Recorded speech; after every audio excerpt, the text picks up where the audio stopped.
What are the odds? The two of the greatest, most creative and innovative country hillbilly jazz musicians from the South would meet up in a bar on Skid Row in South Central Los Angeles post-war. Well, it happened in 1947 when Ivy J. Bryant, who was also known as Jimmy Bryant, walked into this tiny little bar called Murphy's and started a creative musical duo. This is the true tale of Speedy West and Jimmy Bryant. I'm Scotty McLean for Westcoast Rambles True Tales. Please like and subscribe. In 1947, guitar player Jimmy Bryant takes a seat at Murphy's Bar, a Los Angeles dive with a postage stamp-sized stage to listen to Wesley Webb West, also known as Speedy West, to hear him play his steel guitar with the band. "I like what you're doing here, cat. My name is Jimmy Bryant, and I'm playing guitar down the street at the Fargo Club. When you get a chance, come on down and dig me," Jimmy said in his Georgia drawl to Speedy when the band finished the song. Obviously, Jimmy was not lacking in confidence. So on his break, Speedy went down to check out Jimmy, and he couldn't believe what he was hearing. He said at that time Jimmy was playing as great as he always did. It wasn't long before the two got together and jammed, and the first time they did, they knew they had something special.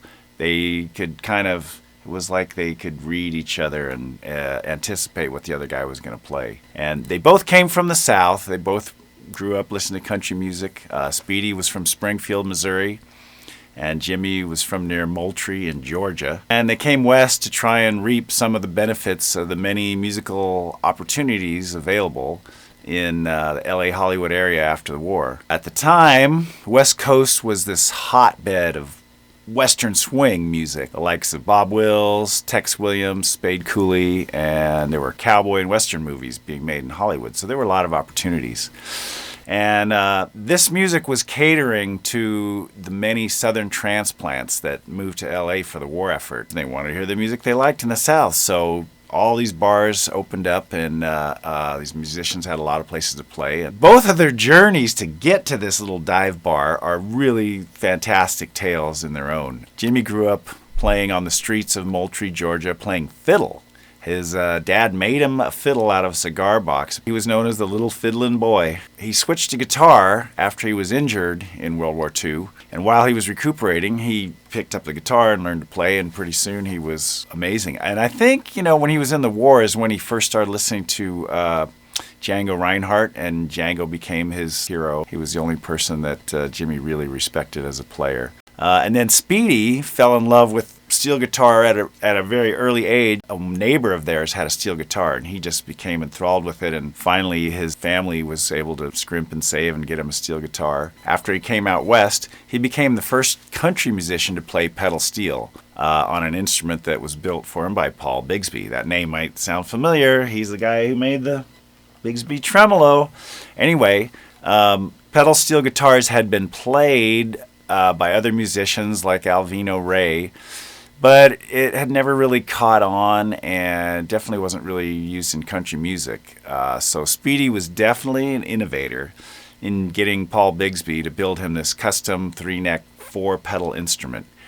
People always say that country music's first pedal steel guitar was on Webb Pierce's record in 1954, but Speedy was playing it a long time before that. So after Bigsby built Speedy's steel pedal guitar, he built the Merle Travis solid body electric guitar, which people have acknowledged was the first of its kind, the first solid body electric guitar. And Merle Travis loaned it to Leo Fender, and soon after that Leo came out with his own Broadcaster guitar, which eventually became the Telecaster. And that's history. Everyone knows the Telecaster. Anyway, Bigsby was like this just insanely talented craftsman and custom guitar maker, and he had no interest in mass production. He wanted to do these one-of-a-kind one-offs, and pretty much almost every one of his instruments was unique. And he wouldn't even hire an employee to help him at all. It was like no one could do it as good as him. So that was why it was great that Leo Fender kind of took that on, because that's where he excelled, and he got the whole production thing going with guitars. And here's a really interesting story that guitar geeks will be fascinated by. After Speedy got his pedal steel from Bigsby and then Merle Travis his solid body electric, Jimmy Bryant contracted Bigsby to make him a custom guitar. And so Bigsby builds the guitar, and once it's built, he says, "Hey, I got your guitar done." And Jimmy tells him that he no longer wanted it because he just signed a contract with Leo Fender to play as broadcaster. And apparently Bigsby was so pissed off that he carved Jimmy's name out of it that he had custom inlaid, and he offered it to the next guy on his waiting list, who happened to be guitarist Billy Bird, who played with Ernest Tubb. And this guitar had a radical body shape. I have to show you the picture of it. It's in this book here, the Bigsby book. It was way ahead of its time for 1949. It's even got a centerfold. Look at that. Guitar Geeks. There it is, the Bigsby that was originally made for Jimmy Bryant but ended up with Billy Bird. And look at that shape. It's just futuristic. I mean, that's 1949. Hard to believe.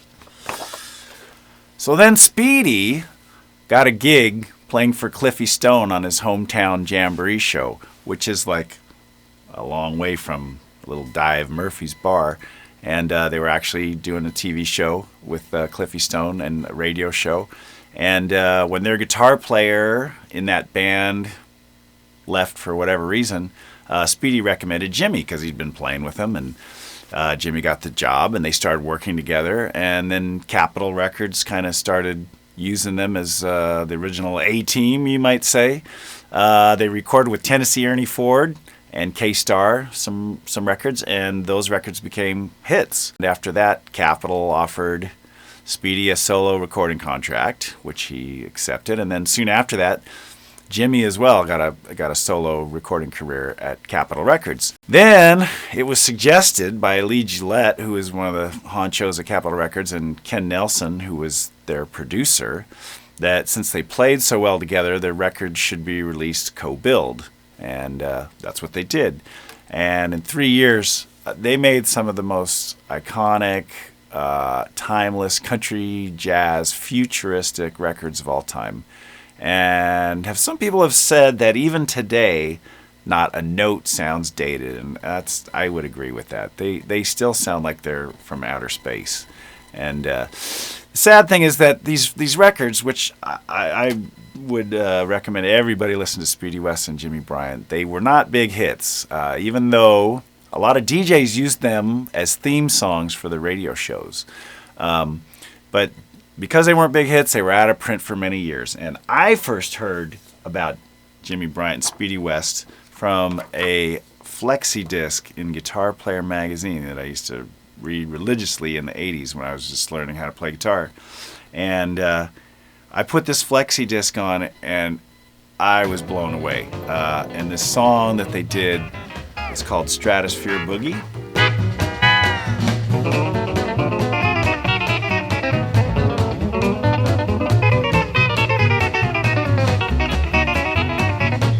But back then, I wanted to hear more, but it was pre-interweb, so it was really hard to find anything. I searched record stores, bins, and never came across any of their stuff.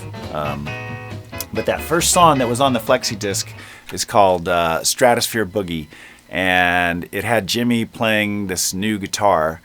It was a 12-string Stratotone. The difference in it was that most 12 strings are tuned to octaves, the sets of strings, but this was tuned to thirds. So when you played a note, it had a harmony to it instead of just another same octave note higher.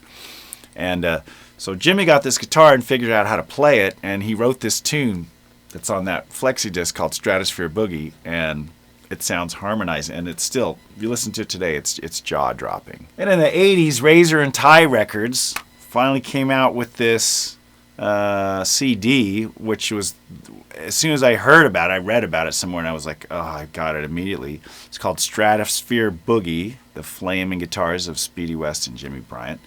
And it was a revelation. I mean, it was like, I'd just heard that one song and been a fan forever and couldn't find anything else. And finally this came out with like 20 of their instrumental songs on it. And you should check it out, yeah. Some of the songs were like Low Man on a Totem Pole, which was like...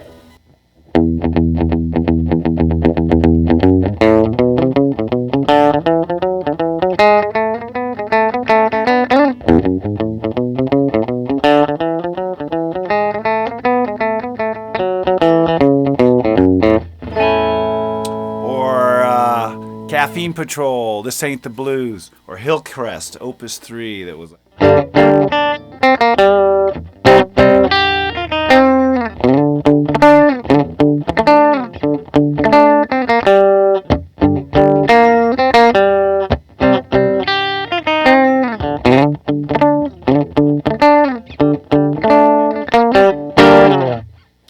And some of the other ones were Old Joe Clark, Arkansas Traveler, Midnight Ramble. Great songs. And it's some of the best picking, to my thinking, ever laid down on wax. And their influence is still felt today. And they have yet to be topped as instrumental geniuses and innovators. And I hope that someone who's never heard them will listen to them because they're tragically underrated. And I think maybe it's because, you know, even though they were from the South, they worked out in Southern California instead of Nashville, and there's always been that prejudice about, oh, the best music is from Nashville, even though it's not true. There was nobody in Nashville who could come close to Speedy or Jimmy. And I just think they were too far ahead of their time, and I think they should get the due that they deserve. They were the best.